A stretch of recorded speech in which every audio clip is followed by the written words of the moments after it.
আসসালামু আলাইকুম। ইসমত জাহান রেসিপিতে সবাইকে স্বাগতম। আজকে আমি খুব সহজে একটি রান্না করে দেখাবো। অনেকে যেটা জানে আবার অনেকেই জানে না। এই দেখতে পাচ্ছেন বড় একটা রসুন নিয়েছি, তারপরে 15-20টার মতো কাঁচামরিচ সিদ্ধ করে সেগুলো পাটায় বেটে নিয়েছি। এরপরে বড় পেঁয়াজ কুচি করে নিয়েছি 2টো। তারপরে এই দেখেন এখানে চাপা শুটকি আছে 5-6টার মতো, সবকিছু আমি পরিষ্কার করে নিয়েছি। এরপরে এখন আমি চুলার মধ্যে একটি কড়াই বসিয়ে দিয়েছি, তারপরে আমার পরিমাণ মতো যতটুকু তেল লাগে তেল দিয়েছি।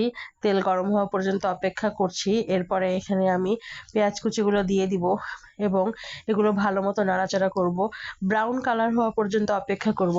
আসলে চ্যাপার লাড়া এটা হচ্ছে ময়মনসিংহের অনেক বিখ্যাত খাবার। আগে যখন আমরা ওখানে ছিলাম তখন ওখান থেকে এটা শেখা, তো আমার কাছে বেশ ভালোই লাগে।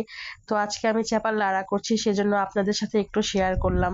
অনেকেই জানে অনেকেই জানে না, আমার কাছে বেশ ভালোই লাগে। এই যে পেঁয়াজের কালারগুলো চেঞ্জ হয়ে গিয়েছে, বাদামি কালার হয়েছে, তারপরে শিলপাটায় বেটে নেওয়ার রসুন আর কাঁচামরিচ যেটা আমি বেটে নিয়েছিলাম সেগুলো দিয়ে দিলাম।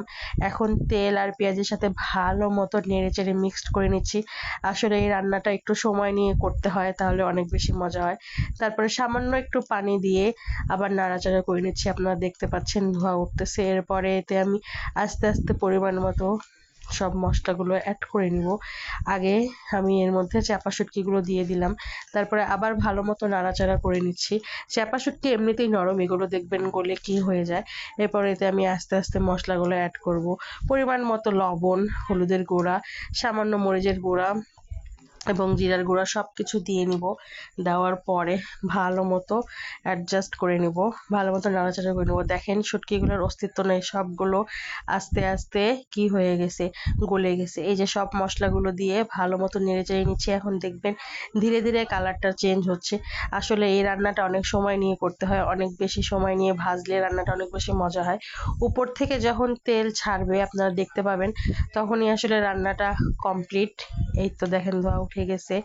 আরো বেশি তেল দিলে ভালো হয়, কিন্তু আসলে আমার হাজবেন্ড বেশি তেল পছন্দ করে না, সেজন্য বেশি তেল দেইনি। দেখেন তারপরেও উপর দিয়ে অনেক তেল ভেসে উঠছে, দেখেই বুঝতে পারছেন আপনারা।